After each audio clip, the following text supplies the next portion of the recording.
Bonjour, aujourd'hui on va faire un cours sur les endomorphismes symétriques.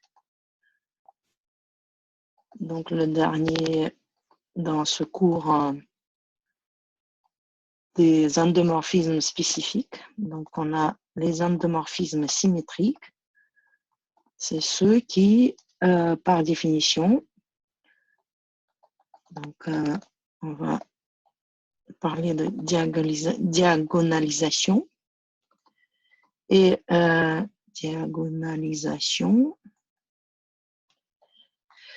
Par définition, donc c'est les endomorphismes auto-adjoints. Donc, c'est ceux qui, pour n'importe quel vecteur x, y, satisfont l'équation avec le produit scalaire.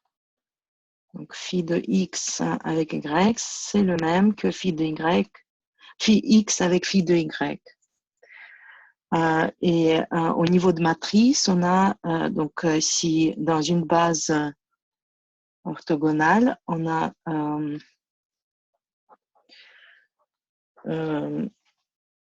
phi comme base, A, une matrice d'endomorphisme phi, on aura A transposé égale à A. Donc, pour les endomorphismes, on peut écrire que l'endomorphisme adjoint est égal à l'endomorphisme phi.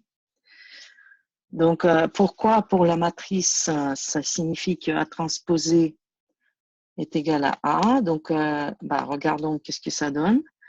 Donc, la matrice, donc A transposé. Donc, qu'est-ce que c'est phi de x, y? Donc, phi de x, y pour la matrice A, ça va être A dans une base orthonormée. Donc, dans une base orthonormée.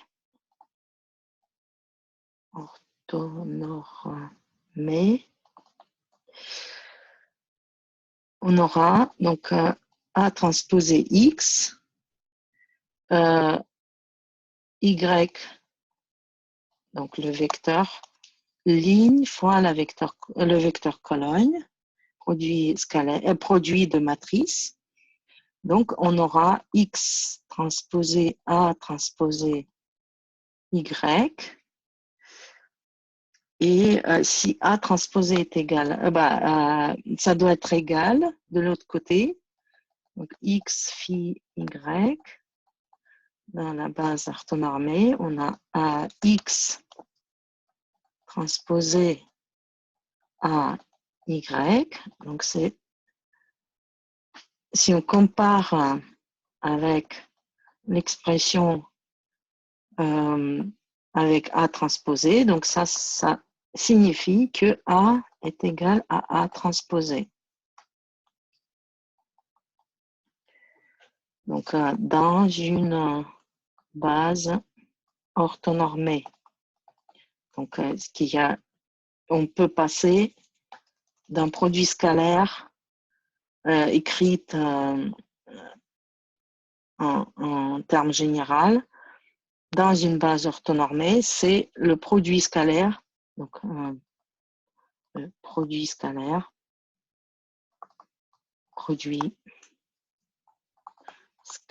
c'est juste de deux vecteurs x, y, c'est juste x transposé fois y. Donc, c'est pour ça qu'on a besoin de la base orthonormée. Sinon, on ne peut pas faire la conclusion de ce genre. Bon, du coup, la matrice, phi auto-adjoint, phi étoile est égal à phi. Donc, dans une base orthonormée, on a A transposé égal à A. Une matrice symétrique.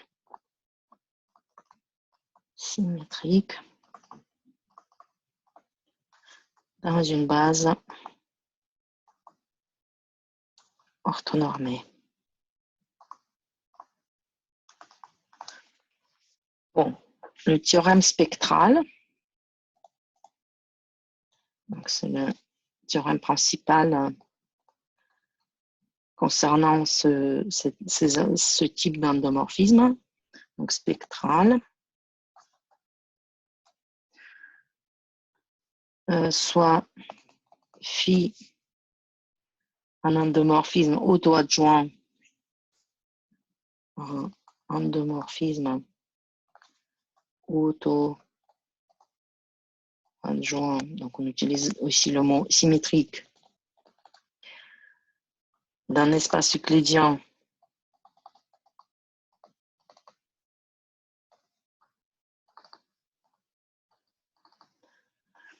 E. Donc alors,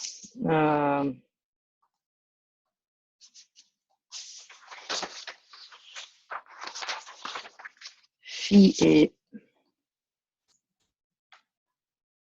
diagonalisable.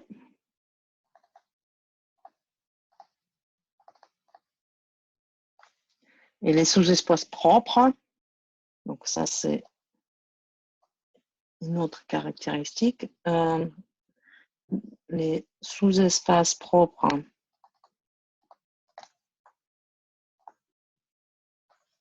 de phi sont 2 à 2 orthogonaux.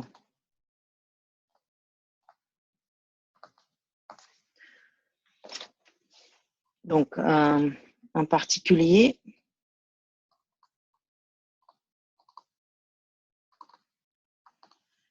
on peut construire une base orthonormée de vecteurs propres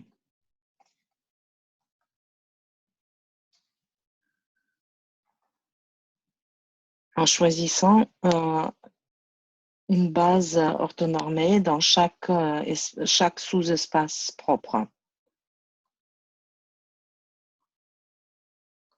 En choisissant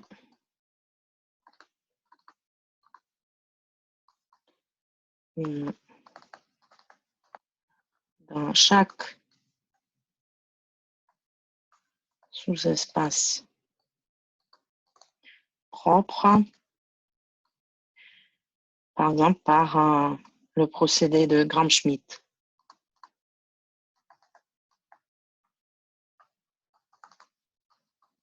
Donc, on choisit le premier sous-espace propre, on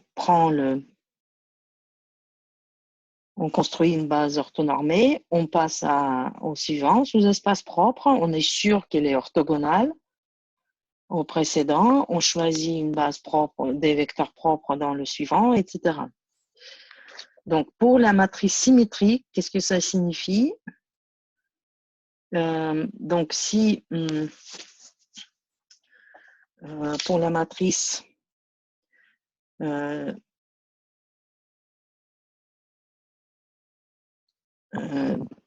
matrice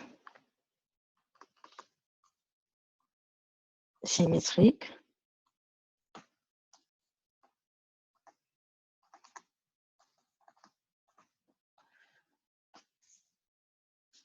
est diagonalisable,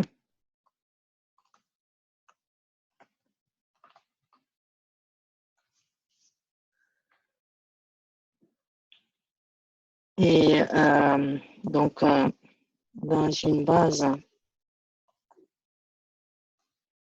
de vecteurs propres,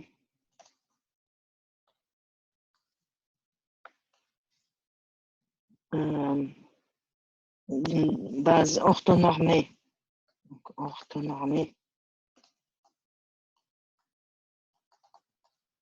et comme on sait que la matrice de passage d'une base orthonormée vers une base orthonormée est donnée par une matrice orthogonale, alors on a une matrice avec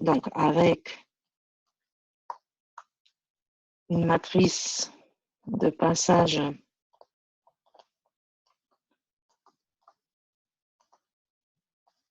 P de la base orthonormée dans laquelle la matrice est symétrique vers la base orthonormée dans laquelle la matrice est diagonale. Donc, et on a la matrice de passage qui est matrice de passage P orthogonale,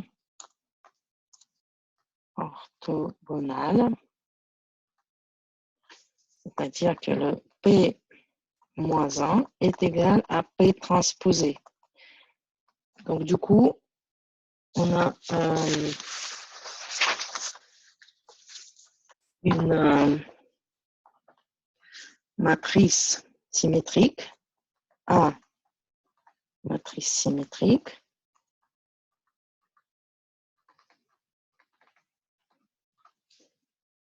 il existe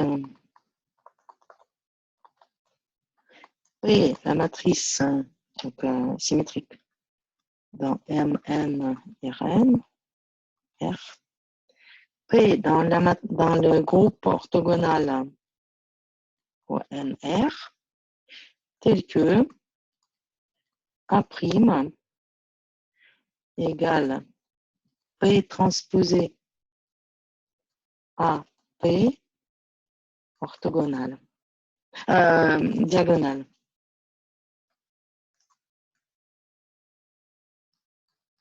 Donc, la matrice diagonale.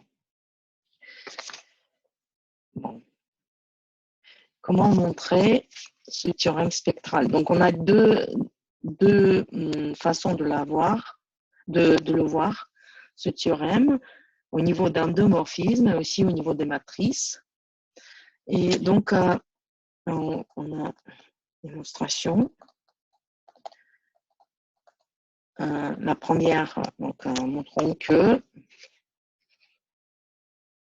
phi est diagonalisable.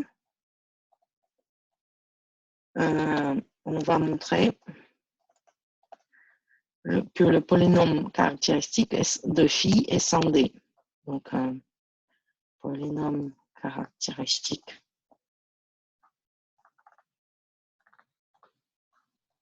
de phi est sans D. Donc, qu'est-ce que ça veut dire? Pour toute valeur propre de phi,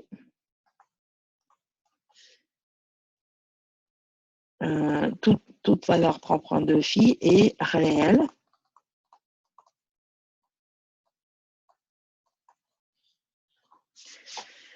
Donc, soit pour cela, soit A, la matrice qui représente de phi dans une base orthonormée,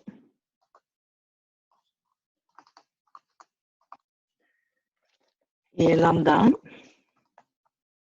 une valeur propre, donc réel ou complexe, on va montrer que c'est réel ou complexe, de A. Donc, lambda existe déjà. Donc, lambda existe. Pourquoi? Parce que le polynôme caractéristique, donc PA de X, qui est le déterminant de A moins X, l'identité. Donc, c'est un polynôme de degré N. Un polynôme de degré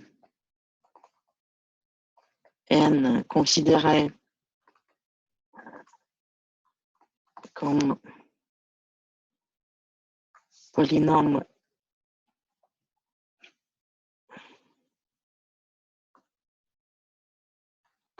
complexe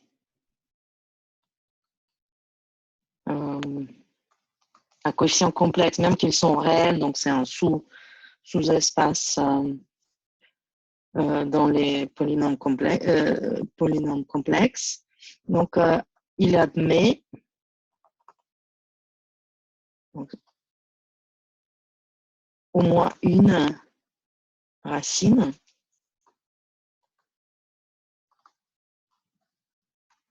Donc, c'est le théorème d'algèbre, le grand théorème d'algèbre, aussi appelé théorème de d'Alembert, que tout polynôme complexe a une racine. Donc, on va montrer que cette racine est réelle si la matrice est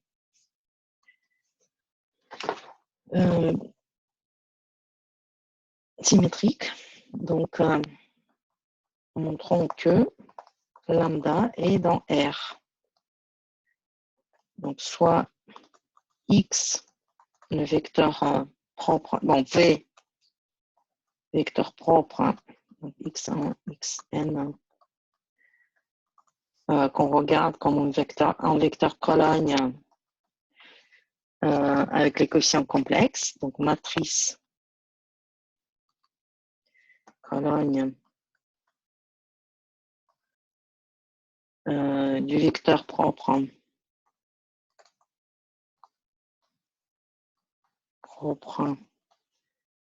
V de valeur propre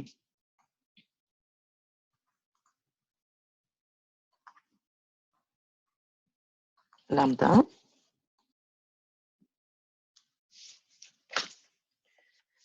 Donc, puisque A est symétrique, donc c'est à ce moment qu'on va utiliser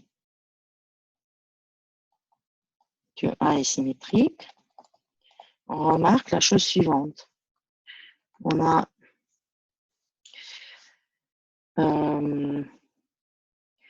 A transposé A, X. Donc, si je prends AX, AV, bon, je vais prendre le produit scalaire de AV avec V, qui est égal à V, AV. Bon, ça c'est par la définition de produit scalaire, mais on peut écrire ça comme A transposé AV transposé fois V.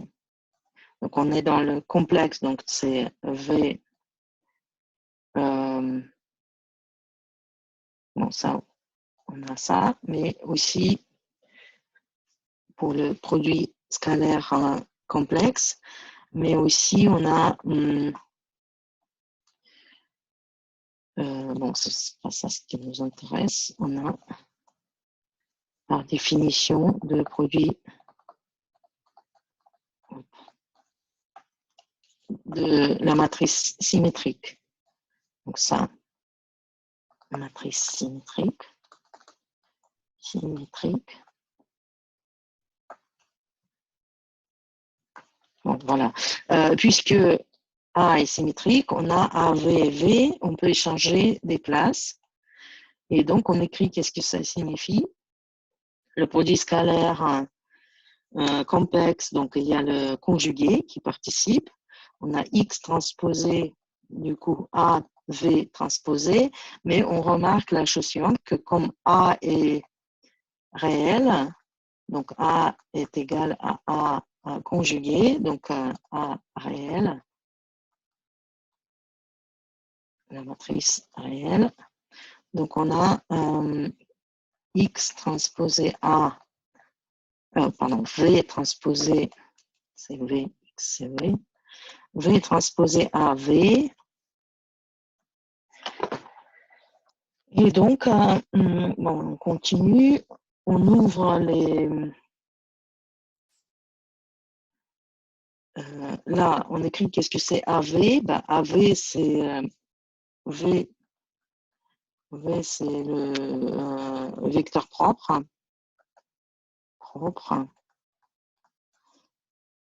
AV égale lambda V. Et donc, on a ici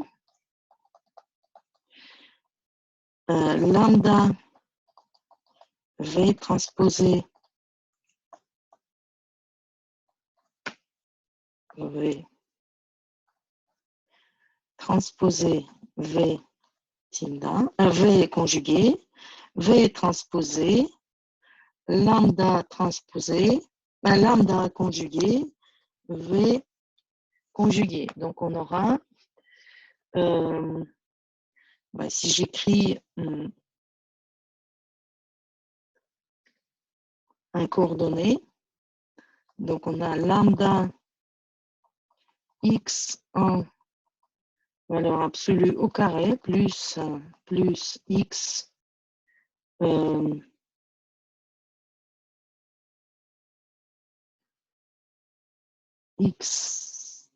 xn valeur absolue au carré égale lambda x1 valeur absolue au carré plus xn au carré. Donc, du coup, on a lambda égale lambda conjugué puisque V n'est pas égal à 0. Et donc, les valeurs propres sont donc réelles. Les valeurs propres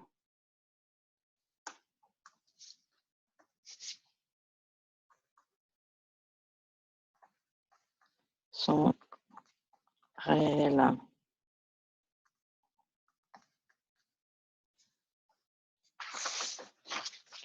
Donc maintenant, on va montrer par récurrence la deuxième position de notre théorème spectral.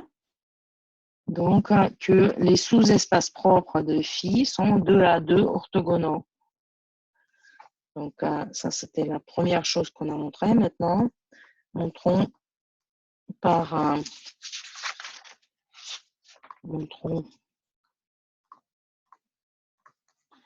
récurrence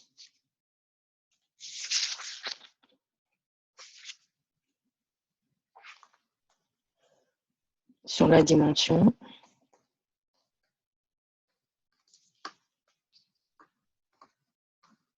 n de E qu'il existe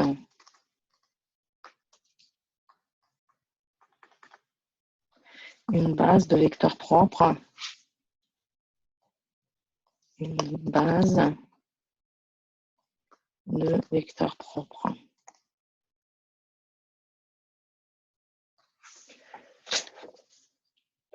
Bon, pour n égale à 1, initialisation, donc ça c'est évident. Donc, supposons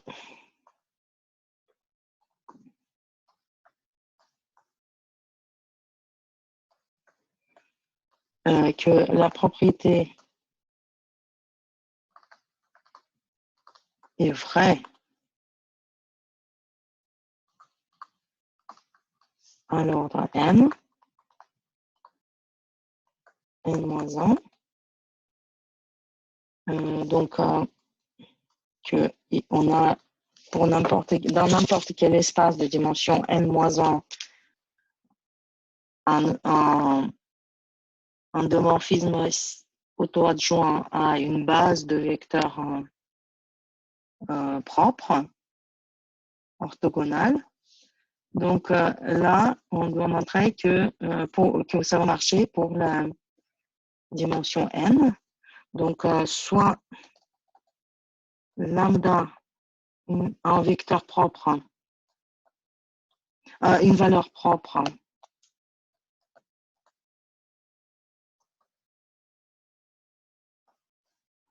de phi, et V, un vecteur propre correspondant.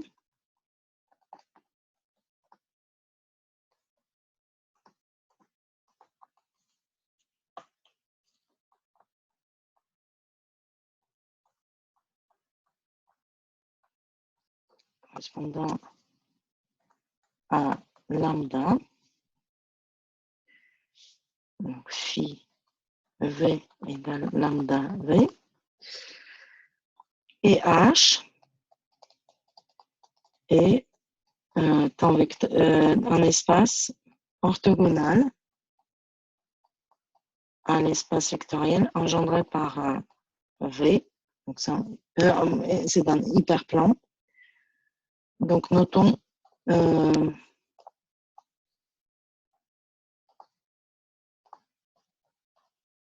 dimension H est égale à N-1. Donc, on remarque que H est stable. Donc, est invariant, un sous-espace invariant par phi.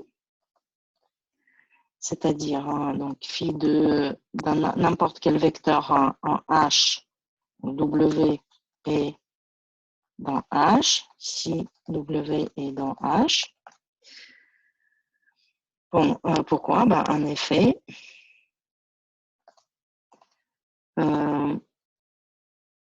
si W est dans H, alors W est orthogonal à V. Donc, WV est égal à 0. Et on va montrer que phi de W est aussi orthogonal à V. Donc, c'est la caractéristique d'appartenir à un vecteur, appartenir à H. Donc, on regarde qu'est-ce que c'est phi de W avec V. Bon, c'est auto-adjoint, alors c'est W phi de V. Mais V, c'est un vecteur propre, donc ça, c'est égal à W lambda V, et donc c'est égal à lambda W V, donc c'est égal à 0. Alors, phi de W est orthogonal à V, et ça signifie que phi de W appartient à H.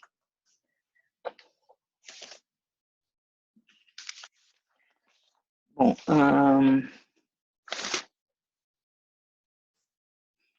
alors on fait une restriction, donc soit phi tilde la restriction de phi sur H. Donc on a phi tilde qui agit sur A, de H vers H, un endomorphisme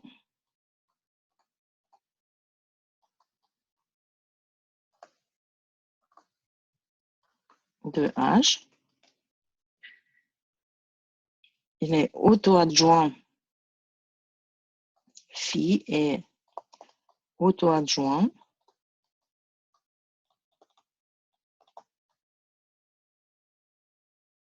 car qu'est-ce que c'est phi tilde W U sur un W et U dans H, ça c'est phi W U. Par définition, donc phi, on a commencé par phi qui était auto-adjoint dans E. Donc, du coup, ça c'est dans E. Phi de U, mais ça c'est phi de U est dans H aussi. Donc du coup, c'est par définition la restriction de phi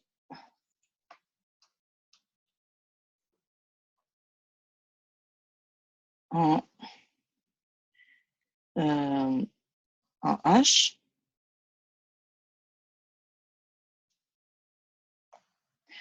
Ok. Donc, et c'est égal à W phi tilde de U.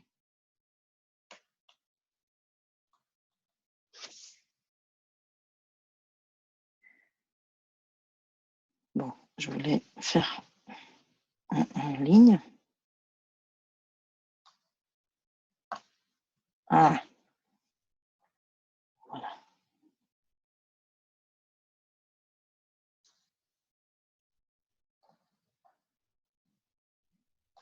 Ok.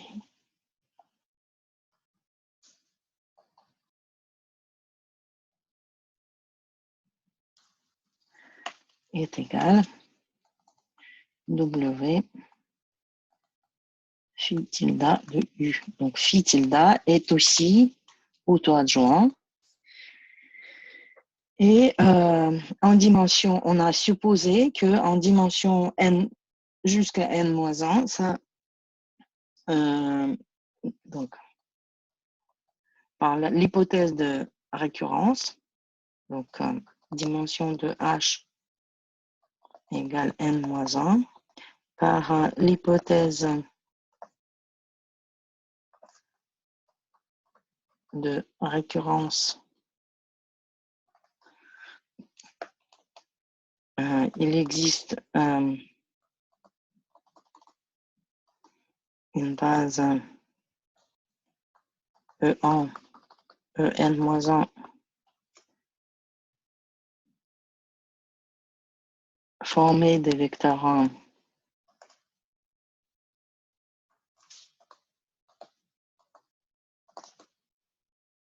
propres de phi tilde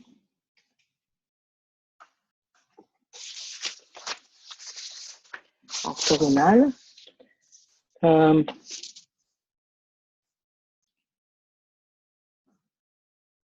Une base orthogonale.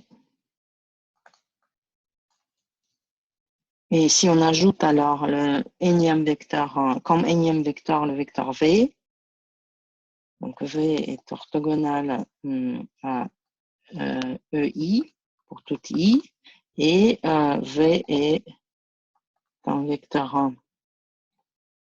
propre, alors propre de phi. Alors, on a montré la récurrence. On va montrer que les espaces propres sont 2 à 2 orthogonaux. Donc, on va encore montrer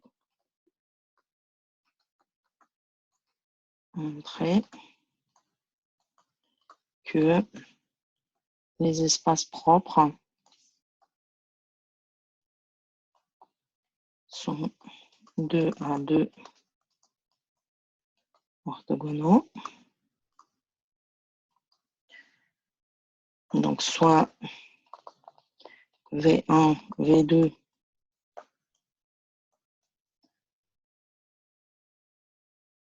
des vecteurs propres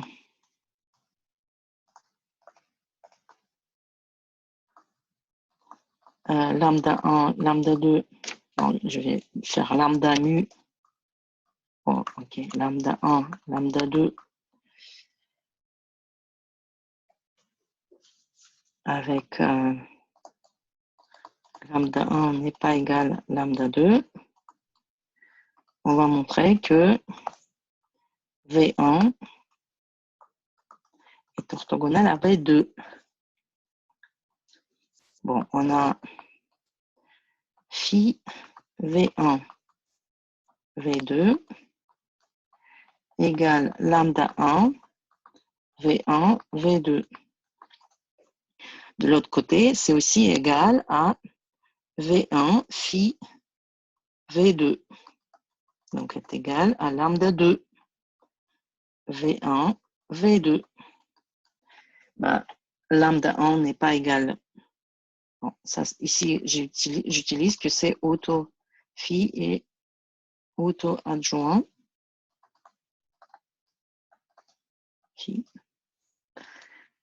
Donc, j'écris que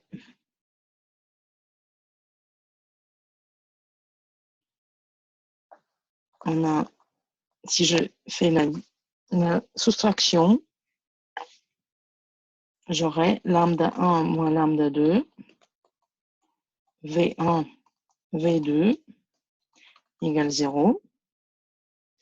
Et comme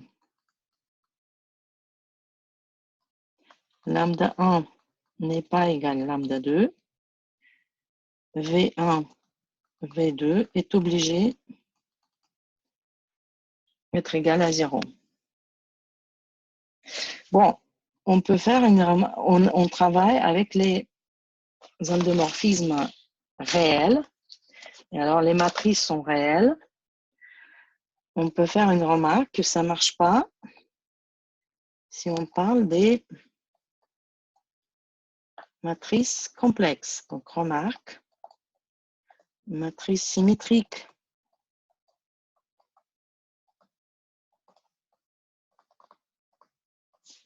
Complexe, donc non réel.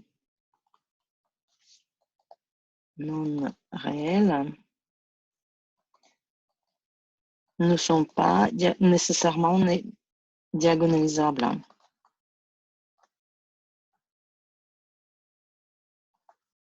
Nécessairement diagonalisables.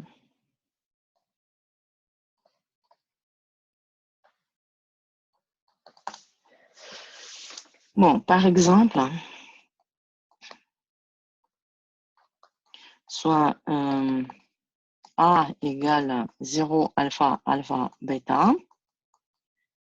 Alpha, bêta, des coefficients complexes, non réels, au moins un des deux. Donc, qu'est-ce que c'est le polynôme caractéristique dans ce cas? Donc, c'est x carré moins bêta x moins alpha carré. Donc, si bêta carré plus 4 alpha 2 égale 0, on a dans C, alpha bêta, pour satisfaire cette équation, ne sont pas obligés d'être à 0. Obligés d'être égal à 0.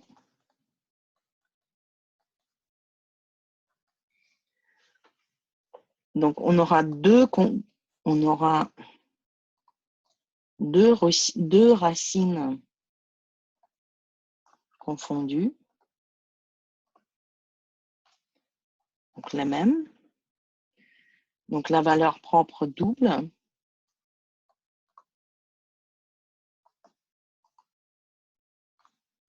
Double. Lambda égale bêta sur 2. Et donc, P1 de x est égal à x moins bêta sur 2 au carré. Bêta complexe. Et bien, A est diagonalisable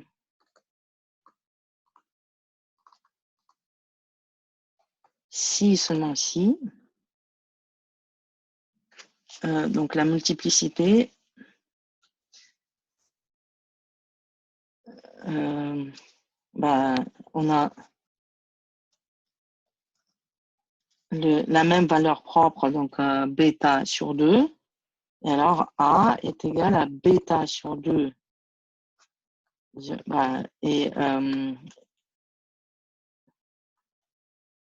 Conjugué à bêta sur 2 à l'identité. Donc, ça, c'est-à-dire, ça implique que A est égal à bêta sur 2, l'identité. Ce qui n'est pas possible. Donc, on n'aura pas. Mais on demande que P-1A, P égale 0 alpha, alpha, bêta. On ne peut pas multiplier par n'importe quelle matrice, une matrice identité, donc de gauche à droite par P-1 et P, pour avoir quelque chose d'autre que la matrice elle-même, la matrice identité. Donc, si je mets 1, 1 ici, 0, 0, P, moins 1, P, donc même avec la quotient bêta sur 2, ça fait toujours bêta sur 2, 1, 1, 0, 0. Donc, il y a une contradiction. Donc, par exemple, une matrice comme ça, 0, 1, 1. Donc, elle est symétrique avec 2 i sur la diagonale et symétrique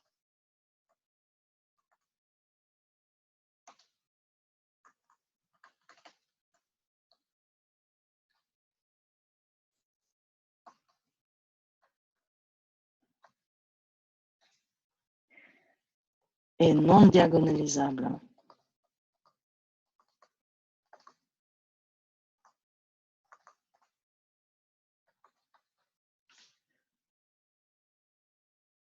Bon, on va faire un exercice pour déterminer une base orthonormée formée des vecteurs propres de la matrice donnée. Donc, exemple. Donc, retour en réel, en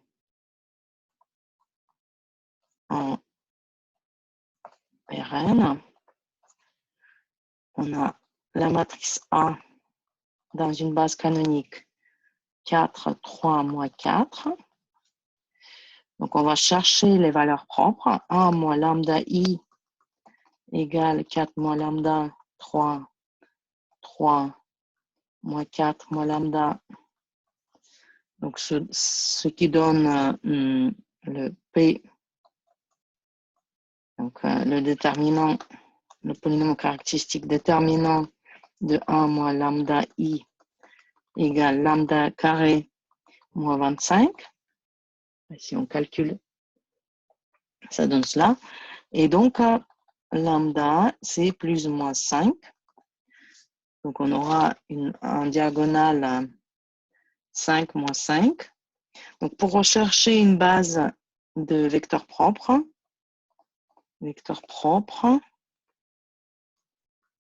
pour donner la matrice de passage,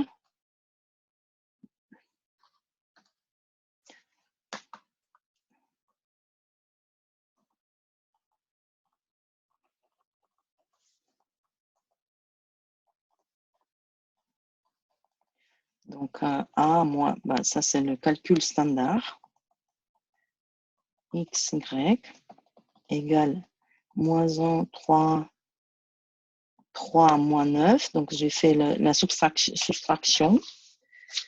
X, Y égale 0. Et donc, on a la condition x moins x plus 3y égale 0. Donc, V est égal à 3 en le vecteur propre 3 en fois t. Il me faut que la longueur de V, donc ça c'est le premier vecteur propre, c'est alors 3 plus 1 au carré t, le module de t. Donc,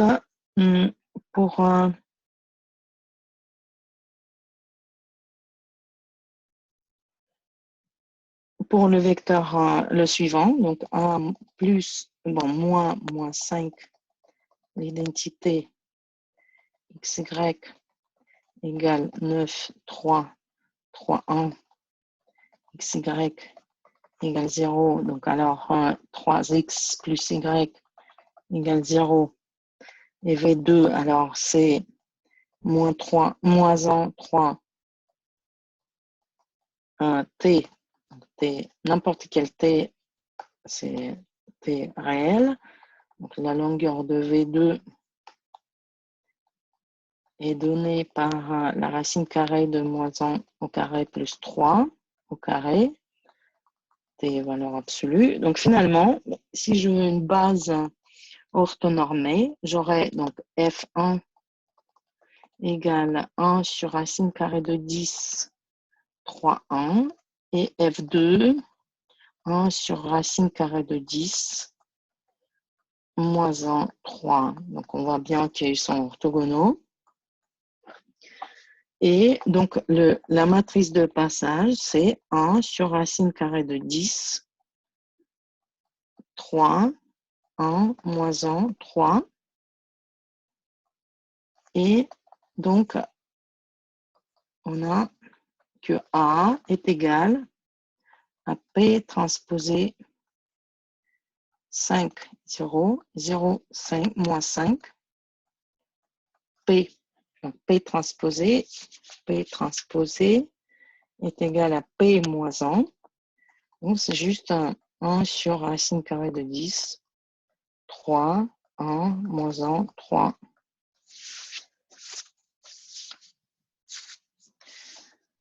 Bon, on peut faire une pause ici et continuer après